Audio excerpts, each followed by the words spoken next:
നമസ്കാരം, good morning കേരളത്തിലേക്ക് സ്വാഗതം. എല്ലാ പ്രേക്ഷകർക്കും ഒരു ശുഭദിനം ആശംസിച്ചുകൊണ്ട് തന്നെ ഇന്നത്തെ വാർത്താ പ്രഭാതത്തിലേക്ക് കടക്കുകയാണ്. കേരളത്തിൽ ശക്തമായ മഴ തുടരുകയാണ്. ഈ ശക്തമായ മഴ നാളെയും തുടരുമെന്നാണ് കേന്ദ്ര കാലാവസ്ഥാ വകുപ്പിന്റെ മുന്നറിയിപ്പ്. ഡാമുകളിലെല്ലാം തന്നെ ജലനിരപ്പ് ഉയരുന്നു. പല ഡാമുകളുടെയും ഷട്ടറുകൾ ഇനിയും തുറക്കാൻ സാധ്യതയുണ്ട്. മുല്ലപ്പെരിയാർ അണക്കെട്ടിന്റെ ഷട്ടറുകളും ഇന്ന് തുറന്നേക്കുമെന്നാണ് വിവരം. ജനങ്ങളൊക്കെ തന്നെ ജാഗ്രത പാലിക്കണം. ഇതിനോടൊപ്പം CPI ആലപ്പുഴ ജില്ലാ സമ്മേളനത്തിന് തുടക്കമായിരിക്കുന്നു. പ്രതിനിധി സമ്മേളനം നാളെയും തുടരും. വാർത്തകൾ നിരവധിയാണ്. ആദ്യം നോക്കാം ഇന്നത്തെ പ്രധാന തലക്കെട്ടുകൾ.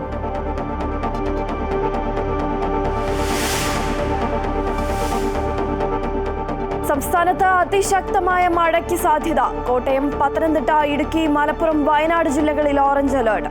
മുല്ലപ്പെരിയാർ ഡാമിലെ ജലനിരപ്പ് ഉയരുന്നു. ഷട്ടറുകൾ തുറന്നേക്കും. ജാഗ്രതാ നിർദ്ദേശവുമായി ജില്ലാ ഭരണകൂടം.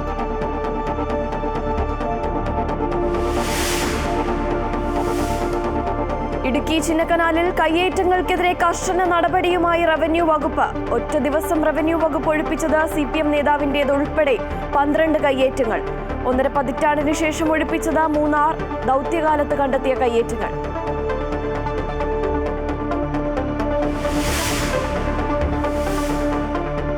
അമേരിക്കൻ പ്രസിഡന്റിന്റെ എക്സിക്യൂട്ടീവ് ഉത്തരവ് തടയാൻ ഫെഡറൽ ജഡ്ജിമാർക്ക് അധികാരമില്ലെന്ന് US സുപ്രീം കോടതി. ജന്മാവകാശ പൗരത്വത്തിൽ വിധി ബാധകം. വിധിയിൽ സന്തോഷമെന്ന ട്രംപ്. കാനഡയുമായി എല്ലാ വ്യാപാര കരാറുകളും ഉടൻ അവസാനിപ്പിക്കുമെന്ന ട്രംപ്. തീരുമാനം: ടെക് കമ്പനികൾ 3% നികുതി നൽകണമെന്ന കാനഡയുടെ തീരുമാനത്തെ തുടർന്ന്.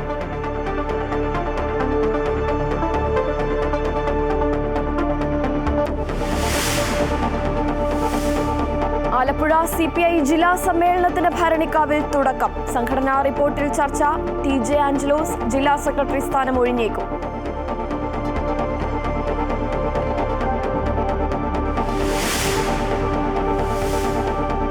ഇതര സംസ്ഥാന മത്സ്യബന്ധന വള്ളങ്ങൾ മൂലം പ്രതിസന്ധിയിലായി കൊല്ലത്തെ മത്സ്യത്തൊഴിലാളികൾ. മീനിന് ന്യായമായ വില ലഭിക്കുന്നില്ല എന്ന പരാതി. കടലാക്രമണത്തിൽ വർഷങ്ങളായി സംരക്ഷണ ഭിത്തി തകർന്ന ദുരിതത്തിലായി കോഴിക്കോട് ഗോതീശ്വരം നിവാസികൾ.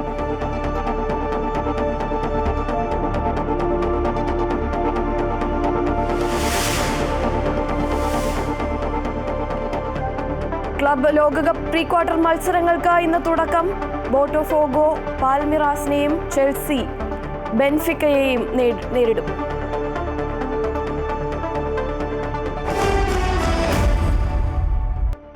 സംസ്ഥാനത്ത് ഇന്നും ശക്തമായ മഴ തുടരും. 5 ജില്ലകളിൽ ഓറഞ്ച് അലേർട്ട് പ്രഖ്യാപിച്ചിട്ടുണ്ട്. മറ്റ് ജില്ലകളിൽ യെല്ലോ അലേർട്ടാണ്. വിവരങ്ങളുമായി രജിത് കുമാർ ചേരുന്നുണ്ട്. രജിത്ത്, കഴിഞ്ഞ കുറേ ദിവസങ്ങളായി തന്നെ കേരളത്തിൽ ശക്തമായ മഴ തുടരുകയാണ്. ആ മഴ ഇന്നും നാളെയും അതിശക്തമായി തന്നെ തുടരുമെന്നാണ് കാലാവസ്ഥാ നിരീക്ഷണ കേന്ദ്രത്തിന്റെ ഏറ്റവും ഒടുവിലായി ലഭിച്ചിരിക്കുന്ന മുന്നറിയിപ്പ് അനുസരിച്ച്. ഇന്ന് 5 ജില്ലകളിലല്ലേ ഓറഞ്ച് അലേർട്ട് ഉള്ളത്? എങ്ങനെയാണ് മഴ മുന്നറിയിപ്പുകൾ? മറ്റ് വിശദാംശങ്ങൾ എന്തൊക്കെ? ശക്തമായ മഴ വരുന്ന 2 ദിവസം കൂടി തുടരുമെന്ന് തന്നെയാണ് ഇപ്പോൾ കാലാവസ്ഥാ നിരീക്ഷണ കേന്ദ്രം അറിയിച്ചിട്ടുള്ളത്. അതിൽ തന്നെ 5 ജില്ലകളിൽ ഓറഞ്ച് അലേർട്ടാണ് പ്രഖ്യാപിച്ചിരിക്കുന്നത്. ഓറഞ്ച് അലേർട്ട് ആണെങ്കിൽ കൂടിയും റെഡ് അലേർട്ടിന് സമാനമായ രീതിയിൽ മഴ ഉണ്ടാകാനുള്ള സാധ്യതയാണ് ഉള്ളത്. പത്തനംതിട്ട, കോട്ടയം, ഇടുക്കി, മലപ്പുറം, വയനാട് ജില്ലകളിലാണ് ഓറഞ്ച് അലേർട്ട് പ്രഖ്യാപിച്ചിരിക്കുന്നത്. സംസ്ഥാനത്ത് മറ്റ് ജില്ലകളിലെല്ലാം തന്നെ യെല്ലോ അലേർട്ടാണ് എന്നതും ഒരു പ്രത്യേകതയാണ്. കാരണം മറ്റ് 5 ജില്ലകളിൽ മാത്രമായാണ് മഴ ശക്തമായി തന്നെ തുടരുന്ന ഒരു സാഹചര്യമുള്ളത്. മണിക്കൂറിൽ 40 മുതൽ 50 കിലോമീറ്റർ വരെ വേഗത്തിൽ കാറ്റടിക്കുന്നതിനും സാധ്യതയുണ്ട്. അതിനാൽ തന്നെ കേരള, കർണാടക, ലക്ഷദ്വീപ് തീരങ്ങളിലടക്കം തന്നെ മത്സ്യബന്ധനത്തിന് വിലക്കും ഏർപ്പെടുത്തിയിട്ടുണ്ട്. മലയോര മേഖലകളിലേക്കടക്കം മഴ ശക്തമായി തന്നെ തുടരുന്ന ഒരു സാഹചര്യം നിലനിൽക്കുകയാണ്. അതിനാൽ തന്നെ ഈ ഭാഗങ്ങളിലേക്കൊക്കെ പോകുന്ന ആളുകൾക്ക് യാത്രാ നിയന്ത്രണങ്ങൾ അടക്കം ഏർപ്പെടുത്തിയിട്ടുണ്ട്. ഇടുക്കി ജില്ലയിലടക്കമാണ് ശക്തമായ മഴ തുടരുന്നത്. വൃത്തിപ്രദേശങ്ങളിലൊക്കെയും മഴ തുടരുന്ന ഒരു സാഹചര്യമാണ്.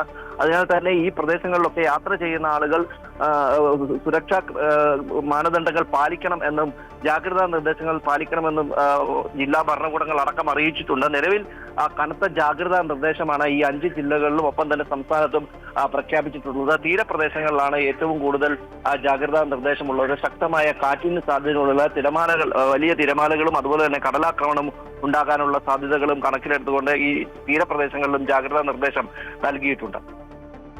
ശരി, സംസ്ഥാനത്ത് ഇന്നും നാളെയും ശക്തമായ മഴ തുടരുമെന്ന് തന്നെയാണ് മനസ്സിലാവുന്നത്. രജിത്താണ് വിശദാംശങ്ങൾ നൽകിയത്. ഒപ്പം തന്നെ ഈ ഇത്തരത്തിൽ മഴ ശക്തമായി തുടരുമ്പോൾ ജലനിരപ്പുകളെല്ലാം തന്നെ ഉയരുകയാണ് ഡാമുകളിൽ. മുല്ലപ്പെരിയാർ ഡാം ഇന്ന് തുറന്നേക്കുമെന്ന് ഇടുക്കി ജില്ലാ ഭരണകൂടത്തിന്റെ മുന്നറിയിപ്പ് വന്നതോടെ പെരിയാറിന്റെ തീരത്തുള്ളവർ സുരക്ഷിത സ്ഥാനത്തേക്ക് മാറണമെന്ന നിർദ്ദേശം നൽകിയിട്ടുണ്ട്. റൂൾ കർവ് പരിധിയായ 136 അടിയിലേക്ക് ജലനിരപ്പ് ഉയരുന്ന സാഹചര്യത്തിലാണ് ഈ ഒരു മുന്നറിയിപ്പ് നൽകിയിട്ടുള്ളത്. അവിടെ നിന്നുള്ള വിശദാംശങ്ങളുമായി MC ബോബൻ ചേരുന്നുണ്ട്. ബോബൻ, ഇപ്പോൾ മുല്ലപ്പെരിയാർ അണക്കെട്ടിലെ ജലനിരപ്പ് ഉയരുന്നത് കാരണം ഷട്ടറുകൾ തുറന്നേക്കാനുള്ളൊരു സാധ്യതയുണ്ട് എന്ന് പറയുന്നു. അതുകൊണ്ട് തന്നെ അവിടുത്തെ ജനങ്ങൾക്ക് ജാഗ്രതാ നിർദ്ദേശം നൽകിയിട്ടുണ്ട്. ഇതുമായി ബന്ധപ്പെട്ട മുൻകരുതലുകളൊക്കെ തന്നെ സ്വീകരിച്ചിട്ടുണ്ടോ? എന്തൊക്കെയാണ് നിലവിലെ സാഹചര്യം അവിടുത്തെ?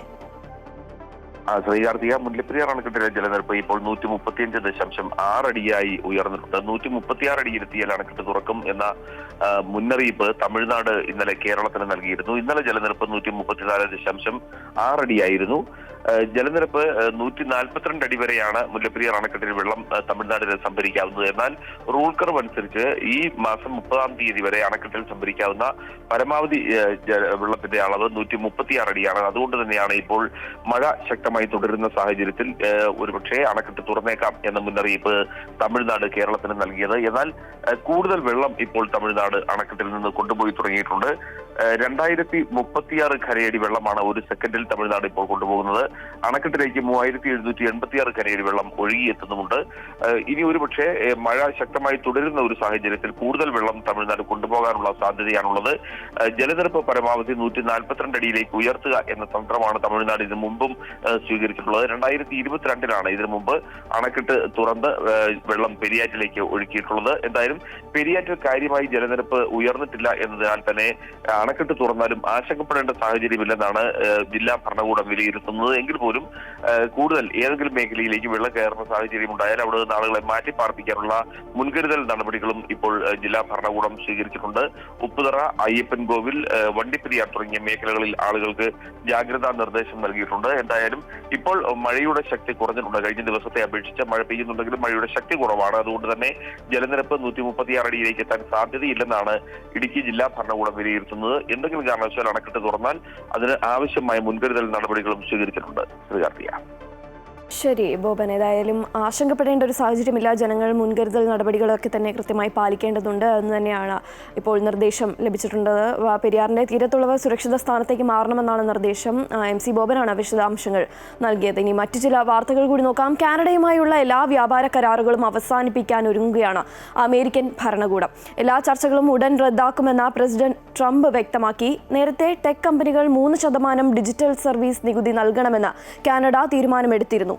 ഇത് അമേരിക്കൻ ടെക് കമ്പനികൾക്ക് $3 ബില്യൺ അധിക ചെലവുണ്ടാക്കും. കാനഡയുടെ നിലപാടിന് പിന്നാലെയാണ് ചർച്ചകൾ അവസാനിപ്പിക്കുമെന്ന ട്രംപിന്റെ മുന്നറിയിപ്പ്. ഡിജിറ്റൽ സർവീസ് നികുതി ഇന്നു മുതൽ ഈടാക്കുമെന്നായിരുന്നു കാനഡയുടെ തീരുമാനം. ജൂലൈ പകുതിയോടെ ഇരു രാജ്യങ്ങളും പുതിയ വ്യാപാര കരാറിൽ ഏർപ്പെടുന്നതിന് തീരുമാനമായിരിക്കെയാണ് ട്രംപ് സോഷ്യൽ മീഡിയയിലൂടെ തീരുമാനം വെളിപ്പെടുത്തിയത്. എന്നാൽ കനേഡിയൻ ജനതയുടെ താൽപ്പര്യങ്ങൾ മുൻനിർത്തി അമേരിക്കയുമായുള്ള ചർച്ചകൾ തുടരുമെന്നാണ് പ്രസിഡന്റ് മാർക്ക് കാർണി പ്രതികരിച്ചത്. അതിന് മറ്റൊരു വാർത്തയിലേക്ക്. ട്രംപിന് അനുകൂലമായ നിർണായക ഉത്തരവുമായി US സുപ്രീം കോടതി. പ്രസിഡന്റിന്റെ എക്സിക്യൂട്ടീവ് ഉത്തരവ് തടയാൻ ഫെഡറൽ ജഡ്ജിമാർക്ക് അധികാരമില്ലെന്ന വിധിയാണ് സുപ്രീം കോടതി പുറപ്പെടുവിച്ചത്. നേരത്തെ ജന്മാവകാശ പൗരത്വം റദ്ദാക്കിയ ട്രംപിന്റെ ഉത്തരവ് ഫെഡറൽ കോടതി തടഞ്ഞിരുന്നു. വൈറ്റ് ഹൌസിൽ മാധ്യമങ്ങളെ കാണവേ അത്ഭുതകരമായ വിധിയെന്നും സന്തോഷമെന്നും ട്രംപ് പ്രതികരിച്ചു. ഭരണകൂടത്തിന്റെ അധികാരങ്ങളെയും രാജ്യത്തെ നിയമത്തെയും കൃത്യമായി വേർതിരിക്കുന്ന ചരിത്രപരമായ വിധിയാണെന്ന് ട്രംപ് പറഞ്ഞു. ഉടനടി ഉത്തരവുകൾ പുറപ്പെടുവിക്കുന്ന ട്രംപിന്റെയും വൈറ്റ് ഹൌസിന്റെയും അധികാരം ഊട്ടിയുറപ്പിക്കുന്നതാണ് കോടതി വിധി.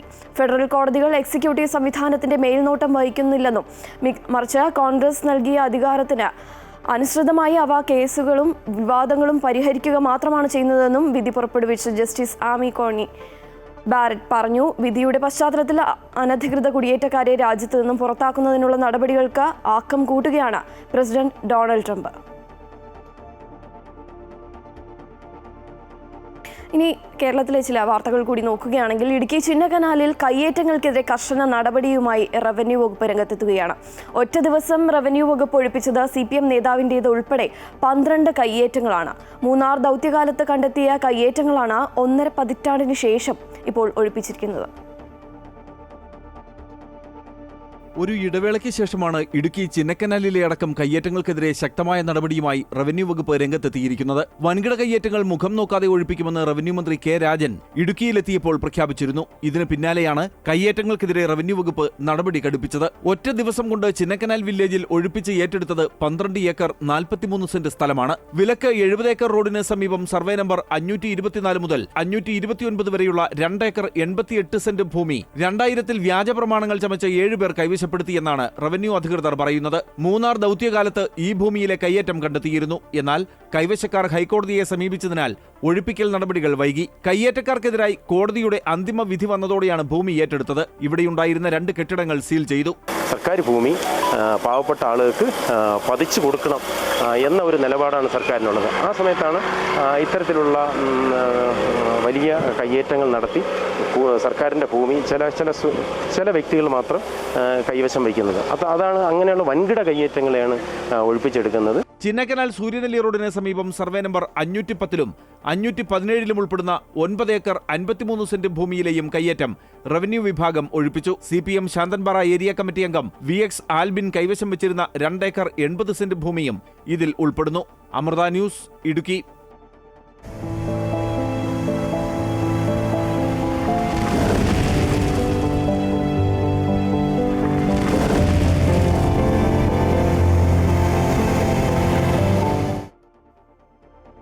ഇതര സംസ്ഥാന മത്സ്യബന്ധന വള്ളങ്ങൾ മൂലം പ്രതിസന്ധിയിലായിരിക്കുകയാണ് കൊല്ലത്തെ മത്സ്യത്തൊഴിലാളികൾ. ട്രോളിംഗ് നിരോധന കാലയളവിൽ മത്സ്യബന്ധനം നടത്തുന്ന ചെറുവള്ളങ്ങൾക്കാണ് തമിഴ്നാട്ടിൽ നിന്നുള്ള വള്ളങ്ങളുടെ വരവിലൂടെ തിരിച്ചടിയാകുന്നത്. ഇതുമൂലം മത്സ്യങ്ങൾക്ക് ന്യായമായ വില ലഭിക്കുന്നില്ല എന്നാണ് മത്സ്യത്തൊഴിലാളികളുടെ പരാതി. കേരള തീരത്ത് മത്സ്യബന്ധനം നടത്തുന്ന ഇതര സംസ്ഥാന ബോട്ടുകളിൽ നിന്ന് ഫീസ് ഇനത്തിൽ തുക ഈടാക്കിയാണ് സംസ്ഥാന സർക്കാർ മത്സ്യബന്ധന അനുമതി നൽകുന്നത്. പ്രധാനമായും തമിഴ്നാട്ടിൽ നിന്നുമുള്ള ബോട്ടുകളും വള്ളങ്ങളുമാണ് ഇത്തരത്തിൽ സംസ്ഥാനത്തിന്റെ പരിധിയിൽ വരുന്ന കടലിൽ മത്സ്യബന്ധനം നടത്തുന്നത്. യൂസർ ഫീ എന്ന സംവിധാനത്തിലൂടെ ഇത്തരത്തിൽ മത്സ്യബന്ധനം നടത്തുന്നത് കേരളത്തിലെ മത്സ്യത്തൊഴിലാളികൾക്ക് തിരിച്ചടിയാകുന്നു. ഇതിനെ ചൊല്ലി കൊല്ലത്തെ നീണ്ടകര ഹാർബറിൽ തമിഴ്നാട്ടിൽ നിന്നുമുള്ള മത്സ്യത്തൊഴിലാളികളും പ്രദേശത്തുള്ളവരും തമ്മിൽ സംഘർഷമുണ്ടായി. ഇതേ സ്ഥിതി തന്നെയാണ് കൊല്ലം ഹാർബറിലുമുള്ളത്. 1200ഓളം മത്സ്യബന്ധന വള്ളങ്ങളിലായി 10,000-ഓളം മത്സ്യത്തൊഴിലാളികളാണ് കൊല്ലം ഹാർബർ കേന്ദ്രീകരിച്ച് ഉപജീവനമാർഗം കണ്ടെത്തുന്നത്. എന്നാൽ തമിഴ്നാട്ടിൽ നിന്നുള്ള വള്ളങ്ങൾ ഹാർബറിലെത്തി വളരെ കുറഞ്ഞ വിലയ്ക്ക് മത്സ്യങ്ങൾ വിൽപ്പന നടത്തുന്നതിലൂടെ പ്രദേശവാസികളായ മത്സ്യത്തൊഴിലാളികൾക്ക് ന്യായമായ വില ലഭിക്കുന്നില്ല എന്നാണ് ഇവരുടെ പരാതി. ഇവിടുത്തെ ഹാർബർ മാനേജ്മെൻറ്റ് കമ്മിറ്റി നടന്നു. അതിൻ്റെ അധ്യക്ഷനാണ് കളക്ടർ. അവിടെ എടുത്ത തീരുമാനങ്ങളെന്ന് പറഞ്ഞാൽ അന്യസംസ്ഥാന വള്ളങ്ങളെ ഇവിടെ നിന്ന് ഒഴിവാക്കണം. ടെമ്പററിയായിട്ട് അന്യസംസ്ഥാന ബോട്ടുകൾക്കും വള്ളങ്ങൾക്കും പെർമിറ്റുകൾ നൽകിക്കൊണ്ട് 6 മാസത്തെ കാലാവധി അവന്മാർ 6 വർഷം വെച്ച് ഉപയോഗിക്കുകയാണ്. അതിനെ ഒന്ന് ത്വരിതപ്പെടുത്തുവാനും അതിനെ നീക്കം ചെയ്യുവാനും പല സമര പോരാട്ടങ്ങൾ ചെയ്തിട്ട് ഇന്ന് വരെ നടന്നിട്ടില്ല. ഇത് സംസ്ഥാന തീരത്തെ മത്സ്യലഭ്യത കുറയാനും പരമ്പരാഗത മത്സ്യത്തൊഴിലാളികളുടെ ദുരിതം വർദ്ധിപ്പിക്കാനും ഇടയാക്കുന്നു. കേരളത്തിൽ ഈ സാഹചര്യം തുടരുമ്പോൾ തമിഴ്നാട്ടിലാകട്ടെ അന്യസംസ്ഥാന വള്ളങ്ങൾക്ക് വിലക്കുണ്ട്. കപ്പൽ ദുരന്തവും ട്രോളിംഗ് നിരോധനവും മൂലം പ്രതിസന്ധിയിലായിരിക്കുന്ന ജില്ലയിലെ മത്സ്യത്തൊഴിലാളികളുടെ ഈ പ്രശ്നത്തിൽ ജില്ലാ ഭരണകൂടം അടിയന്തരമായി ഇടപെടണമെന്നാണ് മത്സ്യത്തൊഴിലാളി ഫെഡറേഷൻ ആവശ്യപ്പെടുന്നത്. അമൃത ന്യൂസ്, കൊല്ലം. കടലാക്രമണത്തിൽ സംരക്ഷണ ഭിത്തി നശിച്ചതോടെ വർഷങ്ങളായി ദുരിതമനുഭവിക്കുകയാണ് കോഴിക്കോട് ഗോതീശ്വരം നിവാസികൾ.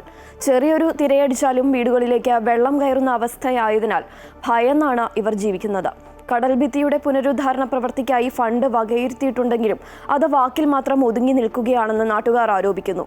ഉടൻ നടപടി ഉണ്ടായില്ലെങ്കിൽ പ്രതിഷേധം കടുപ്പിക്കാനാണ് ഇവരുടെ തീരുമാനം. ഗോതീശ്വരം ജനവാസ മേഖലയിൽ 30 വർഷങ്ങൾക്ക് മുൻപ് നിർമ്മിച്ച കരിങ്കൽ ഭിത്തി കടലാക്രമണത്തിൽ തകർന്നിട്ട് കാലങ്ങളേറെയായി. മഴ പെയ്താലോ തിരയൊന്ന് ആഞ്ഞടിച്ചാലോ പരിസരത്തെ 40ഓളം വീടുകളുടെ പകുതിയോളം വെള്ളമെത്തും. കടലേറ്റ സമയങ്ങളിൽ ബന്ധുവീടുകളിലേക്ക് മാറി താമസിക്കേണ്ട അവസ്ഥയിലാണിവർ. വർഷങ്ങളായി ഈ ദുരിതം അനുഭവിക്കുകയാണെന്നും ഉടനടി 535 മീറ്റർ കടൽ ഭിത്തി പുനർനിർമ്മിക്കണമെന്നും നാട്ടുകാർ ആവശ്യപ്പെടുന്നു. നമ്മളിപ്പോൾ 40 കൊല്ലത്തോളം ഇവിടെ ജീവിക്കണേ. ഇവിടെ വെള്ളം കയറി കഴിഞ്ഞാൽ വീട്ടിലേക്ക് വെള്ളം കയറുകയാണ്. ഞങ്ങളെ കുട്ടികൾ മാത്രമേ ഉള്ളൂ ഇവിടെ ഇങ്ങനെ കിടക്കണം. അതിയാളുടെ കുട്ടികളിന് കിടക്കണ്ടെങ്കിൽ ഒരിക്കൽ ടെൻഷൻ ഉണ്ടാവുള്ളൂ. ഞങ്ങളെ വീട്ടിലൊക്കെ വെള്ളം ഇവിടെയൊക്കെ ഫുള്ള് മണ്ണിട്ടിട്ട് നിൽക്കുകയാണ്. രാത്രി കിടക്കുമ്പോൾ ഞങ്ങൾ ചിലപ്പോൾ വേറെ എവിടെയെങ്കിലും പോയി കിടക്കുകയൊക്കെ ചെയ്യും. എന്താ ആരോട് പറഞ്ഞിട്ട് ഇതില്ല, അവർക്ക് ബുദ്ധിമുട്ടില്ല. ഞങ്ങൾ വോട്ട് ചെയ്യുന്നുണ്ട്, അത്രേ ഉള്ളൂ. ഞങ്ങൾ വണ്ടിക്കായിട്ടല്ലേ നടന്നു പോകുമ്പോൾ കടലിങ്ങോട്ട് അടിച്ച് കയറിയിട്ട് ചിലപ്പോൾ മക്കളെ മേത്തെ കല്ലൊക്കെ തെറിച്ചിരിക്കണേ. ഭയങ്കര ബുദ്ധിമുട്ടാണ്. പിന്നെ ആരോട് പറയാനാണ്, ഞങ്ങൾ കടലിൻ്റെ അടുത്തേക്ക് ജീവിതമായിപ്പോയില്ല, അപ്പോൾ അവിടെ ഒന്നും ചെയ്യാൻ കഴിയില്ലല്ലോ. കടൽ ഭിത്തിയുടെ പുനരുദ്ധാരണത്തിന് ഫണ്ട് വകയിരുത്തിയിട്ടുണ്ടെങ്കിൽ ഉടൻ നിർമ്മാണ പ്രവർത്തനം ആരംഭിക്കണമെന്നും ഇനിയും അലസത തുടർന്നാൽ മന്ത്രി PA മുഹമ്മദ് റിയാസിന്റെ ഓഫീസിന് മുന്നിൽ പ്രതിഷേധിക്കുമെന്നും BJP സിറ്റി ജില്ലാ പ്രസിഡന്റ് പ്രകാശ് ബാബു പറഞ്ഞു. ഇത് വഞ്ചനയാണ്, കടുത്ത ജനങ്ങളോടുള്ള അവഗണനയാണ്. ഇനിയെങ്കിലും അധികാരികൾ കണ്ണു തുറക്കണം. ഒരു ജീവനെ കടലെടുത്തിട്ട് പിന്നെ നിങ്ങൾ ഒരു പരിഹാര മാർഗവും കോതീശ്വരത്ത് കൊണ്ടുവന്നിട്ട് കാര്യമില്ല. ഇതാണ് അവിടുത്തെ പ്രശ്നം. ജനകീയ ഇടപെടൽ ഇനിയും ശക്തമാക്കും ഇക്കാര്യത്തിൽ. സംരക്ഷണ ഭിത്തി നശിച്ചതിനാൽ ചെറിയൊരു തിരയടിച്ചാൽ പോലും വീടുകളിലേക്ക് വെള്ളം ഇരച്ചു കയറും. ഇതോടെ വലിയ ആശങ്കയിലാണ് ഗോതീശ്വരത്തെ 50ഓളം കുടുംബങ്ങൾ ഓരോ ദിവസവും തള്ളി നീക്കുന്നത്. പ്രശ്നത്തിനുടൻ പരിഹാരം കണ്ടില്ലെങ്കിൽ പ്രതിഷേധം കടുപ്പിക്കാനാണ് പ്രദേശവാസികളുടെ തീരുമാനം. കോഴിക്കോട് നിന്ന് ലക്ഷ്മിപ്രിയ, അമൃത ന്യൂസ്. പല കുടുംബങ്ങളും പണം വാങ്ങി ഒഴിഞ്ഞുപോയി. അവിടെയാണിപ്പോൾ നിർമ്മാണം നടക്കുന്നതെന്നും ഇവിടേക്ക് സർക്കാർ പോലും തിരിഞ്ഞു നോക്കുന്നില്ലെന്നും ഗോതീശ്വരം നിവാസികൾ പറയുന്നു. അവരുടെ പ്രതികരണങ്ങളിലേക്ക്. ഇവിടെ എല്ലാ വർഷവും ഇങ്ങനെ കടലിൽ കയറണതാണ്. ഞങ്ങൾ ഇവിടെ പേടിയോടെ മക്കളെ ജീവിക്കണം. ഇവിടെ ഒരു വർഷവും ആ വീടിൻ്റെ തറ വരെ പൊക്കത്തിൽ വെള്ളം നിന്ന്. മുഹമ്മദ് റിയാസ് സാറൊക്കെ വന്നിട്ട് പറഞ്ഞു മന്ത്രി സഹായം തരാറ്. ഇതുവരെ ആ സഹായമൊന്നും കിട്ടിയില്ല, ഇവർ വന്നിട്ടുമില്ല. ഞങ്ങളിവിടെ ഈ കടലിലെതിലാണ് ജീവിക്കണത്, പേടിച്ചുകൊണ്ടാണ് ജീവിക്കണത്. ഇവർ 10 ലക്ഷം തരാമെന്നൊക്കെ പറഞ്ഞിട്ട് അത് ഞങ്ങൾക്ക് വീട് സ്ഥലമൊന്നും കിട്ടൂല. അത് കിട്ടിയിട്ടൊന്നും എവിടെയും പോയി വീട് സ്ഥലം എടുക്കാനൊന്നും കഴിയില്ല. വരുന്ന സർക്കാരിനോട് മുഴുവനും പറയേണ്ടത് ഒരു സർക്കാർ ഇതുവരെയായിട്ട് ഒന്നും തിരിഞ്ഞു നോക്കിയില്ല. അവിടെ നിന്ന് ഇപ്പോൾ എത്രയോ ജനങ്ങൾ അവിടെ നിന്ന് ഒഴിഞ്ഞു പോയി. 4-5 വീട്ടുകാർ 5-6 വീട്ടുകാർ അവിടെ ഒഴിഞ്ഞു പോയി. 10 ലക്ഷം ഉറുപ്പിക 50,000 പോയി. അവിടെയാണ് ഇപ്പം പണി എടുക്കണത്. ഇവിടെ ജനങ്ങൾക്ക് ബുദ്ധിമുട്ടുള്ള സ്ഥലത്ത് സർക്കാർ ഒന്നും ചെയ്യാനില്ല. അപ്പോൾ പറഞ്ഞ് പാസ്സായിക്കണേ, അടുത്ത പ്രാവശ്യങ്ങൾക്ക് കിട്ടും, അടുത്ത പ്രാവശ്യം എടുക്കും. ഏത് പാസ്സായിക്കണം, എവിടെ പാസ്സായിക്കണം? ഇവിടെ ജനങ്ങളെല്ലാം മരിച്ചു കഴിഞ്ഞിട്ടായിരിക്കും ഒരു പാസ്സാക്കിയിട്ട് ഒരു പണിയെടുക്കാമെന്നാണ് എനിക്ക് തോന്നുന്നത്. ങ്ങളെ വളർത്തിയെടുത്ത തിരുവനന്തപുരം വലിയതുറ ഫുട്ബോൾ ഗ്രൗണ്ടിന്റെ അവസ്ഥ ശോചനീയമാണ്. രൂക്ഷമായ കടൽക്ഷോഭത്തിൽ ഗ്രൗണ്ടിന്റെ 3/4 ഭാഗത്തോളം ഒലിച്ചുപോയി. ഫുട്ബോൾ ഗ്രൗണ്ട് പൂർണ്ണമായും കടൽ കവരുമോ എന്ന ആശങ്കയിലാണ് വലിയതുറ നിവാസികൾ.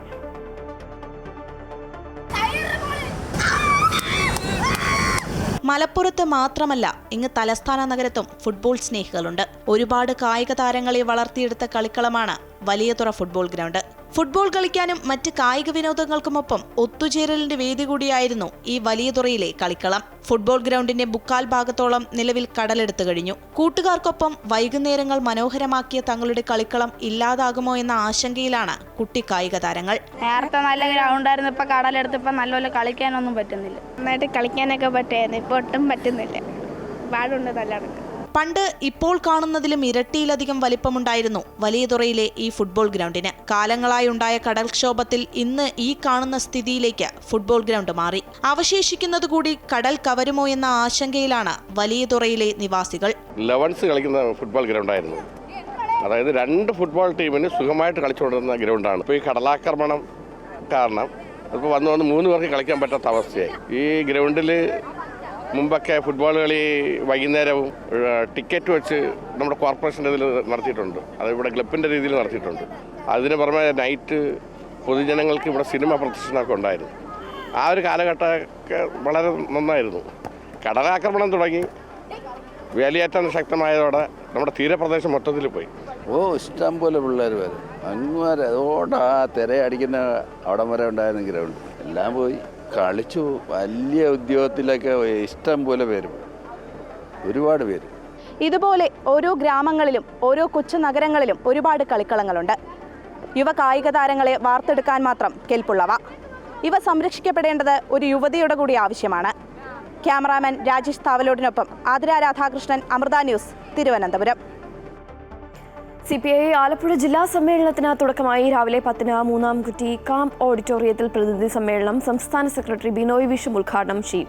പ്രതിനിധി സമ്മേളനം നാളെയും തുടരും. വിവരങ്ങളുമായി അജയ് നാഥ ചേരുകയാണ്. അജയ്, സംഘടനാ വിഷയങ്ങൾ നിലനിൽക്കുന്ന സാഹചര്യത്തിൽ സംസ്ഥാന എക്സിക്യൂട്ടീവിന്റെ നിയന്ത്രണത്തിലായിരിക്കും സമ്മേളനം നടക്കുക. എന്തൊക്കെ വിഷയങ്ങളാകും ഈ ഒരു സമ്മേളനത്തിൽ പ്രധാനമായും ചർച്ചയാവുക? പാർട്ടി കോൺഗ്രസ് 25ാം പാർട്ടി കോൺഗ്രസ് ഛത്തീസ്ഗഡിലാണ് നടക്കുന്നത്. അതിനോടനുബന്ധിച്ചാണ് ഇപ്പോൾ ജില്ലാ സമ്മേളനത്തിൽ തുടക്കമായിരിക്കുന്നത്. മറ്റൊരു പ്രധാന കാര്യം, സംസ്ഥാന സമ്മേളനം ഇത്തവണ ആലപ്പുഴയിലാണ് നടക്കുന്നത്. അതുകൊണ്ട് തന്നെ ആലപ്പുഴ ജില്ലാ സമ്മേളനമാണ് ആദ്യം നടക്കുക. സംസ്ഥാനത്ത് തന്നെ ആദ്യ ജില്ലാ സമ്മേളനമാണ് നടക്കുന്നത്. പ്രധാനമായും ഉള്ള ഈ സംഘടനാ വിഷയങ്ങൾ പാർട്ടിക്കകത്തുണ്ട് എന്നുള്ളതാണ്. അതിനാൽ തന്നെ ഒരു നേതൃമാറ്റം ഉൾപ്പെടെയുള്ള കാര്യങ്ങൾ ചർച്ചയായി വരാനുള്ള സാധ്യതയുണ്ട്. ഔദ്യോഗിക പക്ഷം ഒപ്പം ബദൽപക്ഷവുമായി ബന്ധപ്പെട്ട് ചില പ്രശ്നങ്ങൾ സമ്മേളനത്തിന് മുൻപ് തന്നെ നിലനിന്നിരുന്നു. 51 ജില്ലാ എക്സിക്യൂട്ടീവ് ഉൾപ്പെടെ മാറ്റം ഉണ്ടാകാൻ സാധ്യതയുണ്ടെന്നാണ് മനസ്സിലാക്കുന്നത്. അതായത് 20% ആളുകൾ മാറും എന്നാണ് മനസ്സിലാക്കുന്നത്. അതായത് 20% പറയുമ്പോൾ 10 ആളുകൾ മാറാനുള്ള സാധ്യതയുണ്ട്. മറ്റൊന്ന് ജില്ലാ സെക്രട്ടറിയുമായി ബന്ധപ്പെട്ടിട്ടുള്ളതാണ്. TJ ആഞ്ചലോസ് ആണ് ജില്ലാ സെക്രട്ടറി തുടരുന്നത്. 2 വർഷമായി, അതായത് 2 ടൈമായി സമ്മേളനം തിരഞ്ഞെടുത്ത ജില്ലാ സെക്രട്ടറിയാണ് TJ ആഞ്ചലോസ്. മാത്രമല്ല 9 വർഷം പൂർത്തീകരിച്ചിട്ടുണ്ട്. അതിനാൽ തന്നെ TJ ആഞ്ചലോസ് മാറാനുള്ള സാധ്യത തള്ളിക്കളയാൻ കഴിയില്ല. 65 വയസ്സാണ് ജില്ലാ സെക്രട്ടറിയുടെ പ്രായപരിധിയായി സൂചിപ്പിക്കുന്നത്. അത് ഈ ഘടകങ്ങളെല്ലാം തന്നെ TJ ആഞ്ചലോസിന് മാറാനുള്ള സാധ്യത കൽപ്പിക്കുന്നുണ്ട്. മറ്റൊരു പ്രധാന കാര്യം, അത്തരത്തിൽ മാറുന്ന ഘട്ടം ഉണ്ടായാൽ ഈ ഔദ്യോഗിക പക്ഷത്തിൽ തന്നെ പ്രവർത്തകനായിട്ടുള്ള സോളമനായിരിക്കും ജില്ലാ സെക്രട്ടറിയായി എത്താൻ സാധ്യതയുള്ളത്. സോളമൻ ആയിരിക്കും ജില്ലാ സെക്രട്ടറിയായി എത്താനുള്ള സാധ്യതയുള്ളത്. മറ്റൊരു പ്രധാന കാര്യം, ഈ ബദൽ പക്ഷവുമായി ബന്ധപ്പെട്ടാണ്. നിലവിൽ ഈ സംഘടനാ സമ്മേളനങ്ങൾ നടക്കുന്ന ഘട്ടത്തിൽ വേണ്ട പരിഗണന അർഹതപ്പെട്ട ആളുകൾ ലഭിക്കുന്നില്ല എന്നൊരു ആക്ഷേപം ബദൽ പക്ഷം ഉയർത്തുന്നുണ്ട്. ഇതൊക്കെ സമ്മേളനത്തിൽ ചർച്ചയാകാനുള്ള സാധ്യത തള്ളിക്കളയാൻ കഴിയില്ല. എന്തായാലും സംസ്ഥാന എക്സിക്യൂട്ടീവിന്റെ നേതൃത്വത്തിലാണ് സമ്മേളനം നിയന്ത്രിക്കുന്നത്. ഇത്തരത്തിലേക്ക് വിഷയങ്ങൾ ഉണ്ടാകാനുള്ള സാധ്യത കണക്കിലെടുത്തും സംസ്ഥാന സമ്മേളനം ആലപ്പുഴയിൽ നടക്കുന്നതും കണക്കിലെടുത്തും കൃത്യമായ നിരീക്ഷണം സംസ്ഥാന എക്സിക്യൂട്ടീവിന്റെ ഭാഗത്ത് ഉണ്ടാകും എന്നാണ് ഇപ്പോൾ നാം മനസ്സിലാക്കുന്നത്. എന്തായാലും 10 മണിക്ക് സംസ്ഥാന സെക്രട്ടറി ബിനോയ് വിശ്വമാണ് സമ്മേളനം പ്രതിനിധി ഉദ്ഘാടനം ചെയ്യുന്നത്. പ്രതിനിധി സമ്മേളനം നാളെയും തുടരുന്ന സാഹചര്യം ഉണ്ടാവും. ഇത്തരത്തിലുള്ള ചർച്ചകൾ വിഷയങ്ങൾ സമ്മേളനത്തിൽ ഉയർന്നു വരും എന്ന് തന്നെയാണ് മനസ്സിലാക്കുന്നത്. മറ്റൊന്നും മുന്നണിയുമായി ബന്ധപ്പെട്ടുള്ളതാണ്. പ്രധാനമായും CPM നേതൃത്വവുമായി ബന്ധപ്പെട്ടും CPMന്റെ നിലപാടുമായി ബന്ധപ്പെട്ടുള്ള ചർച്ചകളും സമ്മേളനത്തിൽ ഉയർന്നു വരാനുള്ള സാധ്യത തള്ളിക്കളയാൻ വേണ്ടി കഴിയില്ല. ചില വിഷയങ്ങൾക്കകത്ത് CPI വിരുദ്ധാഭിപ്രായങ്ങൾ മുന്നണി എന്ന നിലയിൽ CPMനോട് ചേർന്ന് നിൽക്കാത്ത അഭിപ്രായങ്ങൾ സംസ്ഥാന സെക്രട്ടറി ഉൾപ്പെടെ സൂചിപ്പിക്കുന്ന കാര്യമുണ്ടായിരുന്നു. ഇതൊക്കെ തന്നെ പ്രവർത്തകർക്കിടയിൽ ചെറുതല്ലാത്ത വിഷയങ്ങൾ ചർച്ചകൾക്കും ആശങ്കകൾക്കും പരിഗണിച്ചിട്ടുണ്ട്. അതിനാൽ തന്നെ അത്തരം വിഷയങ്ങളും മുന്നണിയുമായി ബന്ധപ്പെട്ടുള്ള വിശേഷിച്ച് CPMുമായി ബന്ധപ്പെട്ടുള്ള വിഷയങ്ങളും ചർച്ചയ്ക്ക് വഴി തെളിയിക്കാൻ സാധ്യതയുണ്ട്. അതും തള്ളിക്കളയാൻ കഴിയില്ല. ശരി, അജയ്നാഥാണ് ആലപ്പുഴയിൽ നിന്നും വിവരങ്ങൾ നൽകിയത്. തിരുവനന്തപുരത്ത് സ്വകാര്യ ആശുപത്രിയിൽ ചികിത്സയിൽ കഴിയുന്ന മുൻ മുഖ്യമന്ത്രി VS അച്യുതാനന്ദന്റെ ആരോഗ്യനില മാറ്റമില്ലാതെ തുടരുന്നു. ഹൃദയമിടിപ്പും ശ്വാസോച്ഛ്വാസവും സാധാരണ നിലയിലാകുന്നതിനുള്ള ശ്രമം തുടരുകയാണെന്ന് ഡോക്ടർമാർ അറിയിച്ചു. ഡയാലിസിസിനും 72 മണിക്കൂർ നീണ്ട നിരീക്ഷണത്തിനും ശേഷം വൃക്കകളുടെ പ്രവർത്തനത്തിൽ നേരിയ പുരോഗതിയുണ്ടെന്നാണ് വിലയിരുത്തൽ. ഹൃദയാഘാതത്തെ തുടർന്ന് കഴിഞ്ഞ തിങ്കളാഴ്ചയാണ് VS അച്യുതാനന്ദനെ സ്വകാര്യ ആശുപത്രിയിൽ പ്രവേശിപ്പിച്ചത്. കാർഡിയോളജി, ന്യൂറോളജി, നെഫ്രോളജി ഡോക്ടർമാരുടെ നിരീക്ഷണത്തിൽ വിദഗ്ധ സംഘമാണ് ചികിത്സകൾക്ക് നേതൃത്വം നൽകുന്നത്. വെന്റിലേറ്ററിന്റെ സഹായത്തോടെയാണ് ചികിത്സ. കൊട്ടിയൂരിലെത്തുന്നവർക്ക് ഓടപ്പൂവ് വാങ്ങാതെ മടങ്ങാറില്ല. ഈറ്റക്കാടുകളുടെ ശോഷണം കാരണം ഇപ്പോൾ വലിയ വെല്ലുവിളികളാണ്. ഈ ഓടപ്പൂവുകളുടെ നിർമ്മാണവും പ്രതിസന്ധിയിലേക്ക് കടന്നുകൊണ്ടിരിക്കുകയാണ്. ഐതിഹ്യങ്ങളിൽ കെട്ടുപിടഞ്ഞു കിടക്കുന്നതാണ് കൊട്ടിയൂരിലെ ഈ ഓടപ്പൂ.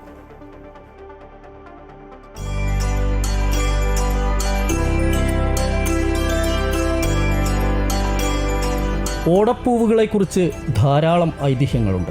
ദക്ഷന്റെ താടിയായാണ് ഓടപ്പൂവ് സങ്കല്പമെന്ന് പറയപ്പെടുന്നുണ്ട്. ദക്ഷയാഗത്തിനെത്തിയ ഭൃഗുമുനിയുടെയും കൂട്ടരുടെയും താടിയിലും ഓടപ്പൂവ് സങ്കല്പമുണ്ട്. ദക്ഷയാഗം തടയാനെത്തിയ ശിവഭൂതഗണങ്ങളെ മുനിമാർ താടിരോമങ്ങൾ പറിച്ചെറിഞ്ഞെന്നതും സങ്കല്പത്തിലൊന്നാണ്.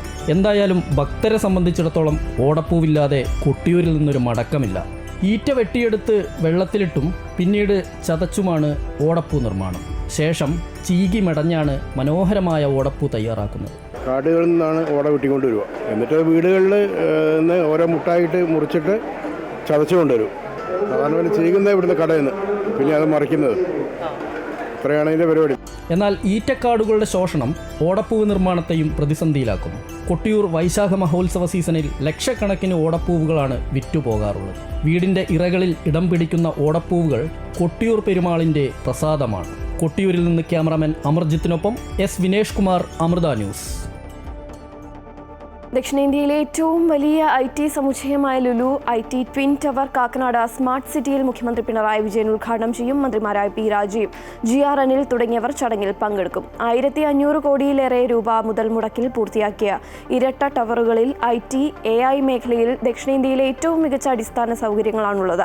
35 ലക്ഷം ചതുരശ്ര അടി വിസ്തീർണമുള്ള കെട്ടിടത്തിൽ 30,000 പേർക്ക് ജോലി ചെയ്യാൻ സൗകര്യമുണ്ട്. ഓട്ടോമേറ്റഡ് റോബോട്ടിക് പാർക്കിംഗ് സൗകര്യം, ഓൺസൈറ്റ് ഹെലിപാഡ് തുടങ്ങിയ അത്യാധുനിക സൗകര്യങ്ങളും ട്വിൻ ടവറിൽ സജ്ജമാണ്. 3 വർഷത്തിനകം 1.5 ലക്ഷം IT പ്രൊഫഷണലുകൾക്ക് IT പാർക്കുകളിലൂടെ ജോലി നൽകുകയാണ് ലക്ഷ്യം.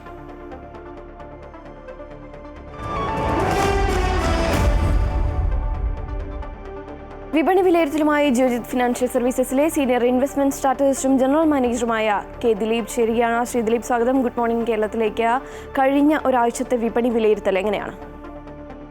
നല്ലൊരു നേട്ടത്തിലായിരുന്നു കഴിഞ്ഞ ആഴ്ച വ്യാപാരം അവസാനിപ്പിച്ചത്. ഒട്ടുമിക്ക മേഖലകളിലും നിക്ഷേപ താല്പര്യം കണ്ടിരുന്നു. മുൻനിര സൂചികയായ നിഫ്റ്റി 25,600 എന്ന നിലവാരത്തിന് മുകളിൽ നിലനിന്ന് വ്യാപാരം നടക്കുന്ന ഒരു സാഹചര്യമുണ്ടായി. ഇത് കാണിക്കുന്ന വരും ദിവസങ്ങളിലും നിക്ഷേപ താല്പര്യം തുറന്നേക്കുമെന്ന് തന്നെയാണ്. ആഗോള സാഹചര്യങ്ങളും തൃപ്തികരം തന്നെയാണ്. ആഗോള വിപണികളിൽ മുന്നേറ്റം തുടരുന്നു. US വിപണിയിൽ എല്ലാം വലിയ നേട്ടത്തിലാണ് ഇപ്പോൾ വ്യാപാരം പുരോഗമിക്കുന്നത്. മാത്രമല്ല, വിദേശ നിക്ഷേപ സ്ഥാപനങ്ങൾ ഒട്ടുമിക്ക ദിവസങ്ങളിലും വിപണിയിൽ നിക്ഷേപത്തിലായിരുന്നതും വിപണിയുടെ മുന്നോട്ടുള്ള നീക്കത്തിൽ നിർണായകമായി. ബാങ്കിംഗ് മേഖലയിലാണ് നല്ല രീതിയിലൊരു നിക്ഷേപ താല്പര്യം പ്രകടമായിരുന്നത്. മാത്രമല്ല, IT മേഖലയിലും കഴിഞ്ഞ കുറച്ച് നാളുകളായി അത്രയൊന്നും നിക്ഷേപ താല്പര്യം ഉണ്ടാവാതിരുന്ന IT മേഖലയിലും നിക്ഷേപ താല്പര്യം ഉണ്ടാവുകയും അവിടെയും ഒരു രണ്ടാം തര ചെറുകിട ഓഹരികളിലും ഒപ്പം തന്നെ മുൻനിര ഓഹരികളിലും സമാനമായ രീതിയിലൊരു നേട്ടത്തിലേക്ക് നീങ്ങുന്ന ഒരു സാഹചര്യം ഉണ്ടായിരുന്നു. ഇനി വരും ദിവസങ്ങളിലും സമാനമായ രീതിയിലുള്ള നേട്ടം തുടർന്നേക്കുമെന്ന് തന്നെയാണ് കരുതുന്നത്. അതിനി അടുത്ത ഘടകമായിട്ട് പ്രതീക്ഷിക്കുന്നത് കമ്പനികളുടെ പ്രവർത്തന ഫലങ്ങൾ തന്നെയാണ്. ജൂലൈ 2ാം വാരത്തോടുകൂടി മാത്രമാണ് പ്രവർത്തന ഫലങ്ങൾ വന്നു തുടങ്ങുക. അതിന്റെ ഒരു സ്വാധീനവും വിപണിയുടെ ഇനിയുടെ നീക്കത്തിൽ ഉണ്ടാകും. എന്തായാലും വരുന്ന ആഴ്ചയിലും നിക്ഷേപ താല്പര്യം തുറന്നേക്കുമെന്ന് തന്നെയാണ് കരുതുന്നത്. ശ്രീ കാർത്തിക. ശരി, വളരെയധികം നന്ദി ശ്രീ കെ ദിലീപ്. സ്വർണ്ണാഭരണ നിർമ്മാണ കയറ്റുമതി മേഖലയിൽ 20 വർഷത്തിലധികം പ്രവർത്തന പാരമ്പര്യമുള്ള വിൻസ്മേര ഗ്രൂപ്പ് ഇന്ത്യയിലെ ആദ്യ ഷോറൂം കോഴിക്കോട് മാവൂർ റോഡ് പൊറ്റമലിൽ പ്രവർത്തനം ആരംഭിച്ചു. ഓഗസ്റ്റ് 17-ാം തീയതി നടനും വിൻസ്മേരയുടെ ബ്രാൻഡ് അംബാസിഡറുമായ മോഹൻലാൽ ഷോറൂമിന്റെ ഗ്രാൻഡ് ഓപ്പണിംഗ് നിർവഹിക്കും. ജൂലൈ മാസത്തിൽ ദുബായ്, ഷാർജ എന്നിവിടങ്ങളിൽ 2 ഷോറൂമുകൾ ആരംഭിക്കും. മലയാളികൾക്ക് അന്താരാഷ്ട്ര നിലവാരത്തിലുള്ള ആഭരണങ്ങളുടെ അനുഭവം സമ്മാനിക്കുകയാണ് വിൻസ്മേര ഗ്രൂപ്പിന്റെ ലക്ഷ്യം. കോഴിക്കോട് മാവൂർ റോഡ് പൊറ്റമലിൽ പ്രവർത്തനമാരംഭിച്ച ആദ്യ ഷോറൂമിൽ പാരമ്പര്യവും ആധുനികതയും ഇടകലർന്ന ഏറ്റവും പുതിയ കളക്ഷനുകളാണുള്ളത്. Gold, diamond, polki, precious stones, silver എന്നിവയുടെ ഏറ്റവും പുതിയ കളക്ഷനുകളാണ് ഷോറൂമിൽ ഒരുക്കിയിട്ടുള്ളത്. ആഗസ്റ്റ് മാസം 17-ാം തീയതി ചിങ്ങം 1-ന് വിൻസ്മേരയുടെ ബ്രാൻഡ് അംബാസിഡർ കൂടിയായ മഹാനടൻ മോഹൻലാൽ ഷോറൂമിന്റെ ഗ്രാൻഡ് ഓപ്പണിംഗ് നിർവഹിക്കും. ഗ്രാൻഡ് ഓപ്പണിംഗിനോടനുബന്ധിച്ച് മോഹൻലാലിൽ നിന്ന് ആഭരണങ്ങളും സമ്മാനങ്ങളും സ്വീകരിക്കാൻ അവസരമുണ്ടാകും. മോഹൻലാലിനൊപ്പം തുടരും സിനിമയിലെ ജോർജ് സാറായി വേഷമിട്ട പ്രകാശ് വർമ്മയും ഉണ്ടാകുമെന്ന് വിൻസ്മേര ഡയറക്ടർമാരിൽ ഒരാളായ ദിനേശ് കാമ്പ്രത്ത് പറഞ്ഞു. ഇതുവരെ നമ്മൾ ആരും കാണാത്ത ഇൻ്റർനാഷണൽ എക്സ്പീരിയൻസ്, ഇൻ്റർനാഷണൽ ജ്വല്ലറി, അത് കേരളത്തിലെ ഒരു മഹാനടൻ്റെ കയ്യൊപ്പോടുകൂടിയിട്ട് ഞങ്ങൾക്കത് പറയുക എന്ന് പറയുമ്പോൾ അത് തന്നെയാണ് ഞങ്ങൾ നിങ്ങളുടെ മുമ്പിൽ പ്രസൻറ്റ് ചെയ്യുന്നത്, വിൻസ്മേര പ്രസൻറ്റ് ചെയ്യുന്നത്. കുറേ വർഷങ്ങൾക്ക് ശേഷം, എൻ്റെ വിശ്വാസം ശരിയാണെങ്കിൽ 10 അതിൽ കൂടുതലോ വർഷങ്ങൾക്ക് ശേഷം വീണ്ടും ലാലേട്ടൻ കോഴിക്കോട് വരികയാണ്. അതും വളരെ ഇമ്പോർട്ടൻ്റ് ആണ്. ഞങ്ങളുടെ സ്കീമുകളുണ്ട്, വെഡ്ഡിംഗ് പ്ലാനുണ്ട്, എല്ലാ ഓഫറുകളുണ്ട്. അത് ഞങ്ങളുടെ ഷോറൂം വിസിറ്റ് ചെയ്ത് കഴിഞ്ഞാൽ അതിൽ കൂടുതൽ ഡീറ്റെയിൽ ആയിട്ടുള്ള കാര്യങ്ങൾ അവർ എക്സ്പ്ലെയിൻ ചെയ്യും. ഞങ്ങൾ പേഴ്സൺ ടു പേഴ്സൺ എക്സ്പ്ലെയിൻ ചെയ്യാൻ തയ്യാറാണ്. അല്ലെങ്കിൽ അവർ ഞങ്ങളുടെ ഫോൺ ചെയ്യാനോ, ഞങ്ങളുടെ നമ്പറിൽ ഫോൺ ചെയ്യാനോ, അല്ലെങ്കിൽ അവരെന്തെങ്കിലും അഡ്രസ്സ് തന്നു കഴിഞ്ഞാലോ ഞങ്ങളുടെ മാർക്കറ്റിംഗ് ടീം അവരിലേക്ക് എത്തിച്ചെന്നിട്ട് അവർ വിശദമായി തന്നെ എക്സ്പ്ലെയിൻ ചെയ്ത് കൊടുത്തിട്ട് അവരെ മനസ്സിലാക്കി കൊടുക്കും. നിലവിൽ 2000 കോടി രൂപയുടെ നിക്ഷേപമാണ് വിൻസ്മേര ഗ്രൂപ്പ് കേരളത്തിൽ നടത്താൻ ഉദ്ദേശിക്കുന്നത്. അടുത്ത മാസം ഷാർജ, ദുബായ് തുടങ്ങിയ സ്ഥലങ്ങളിൽ 2 ഷോറൂമുകൾ തുറക്കും. കേരളത്തിലെ വിശാലമായ ഷോറൂം കൊച്ചിയിൽ ആഗസ്റ്റ് മാസം തുടങ്ങും. വിൻസ്മേര ജുവലറിൽ നടന്ന വാർത്താ സമ്മേളനത്തിൽ ഡയറക്ടർമാരായ കൃഷ്ണൻ കാമ്പ്രത്ത്, അനിൽ കാമ്പ്രത്ത്, മനോജ് കാമ്പ്രത്ത്, രാജേഷ് ഇല്ലത്ത് എന്നിവർ സംസാരിച്ചു. അമൃത ന്യൂസ്, കോഴിക്കോട്. കോഴിക്കോട് മാവൂരിൽ വാഹന ഷോറൂമിൽ തീപിടുത്തം. മാവൂർ പോലീസ് സ്റ്റേഷനോട് ചേർന്നുള്ള KMH മോട്ടോഴ്സിലാണ് തീപിടുത്തമുണ്ടായത്. ഇന്ന് പുലർച്ചെ 3:45-ഓടെയാണ് സംഭവം. പുകയും തീയും ഉയരുന്നത് കണ്ട മാവൂർ പോലീസ് സ്റ്റേഷനിലെ പോലീസുകാർ ഉടൻ തന്നെ തീ അണയ്ക്കാനുള്ള ശ്രമം ആരംഭിച്ചിരുന്നു. മുക്കം ഫയർ യൂണിറ്റ് സ്ഥലത്തെത്തിയാണ് തീ അണച്ചത്. ഷോറൂമിലെ നിരവധി വാഹനങ്ങൾ കത്തി നശിച്ചു.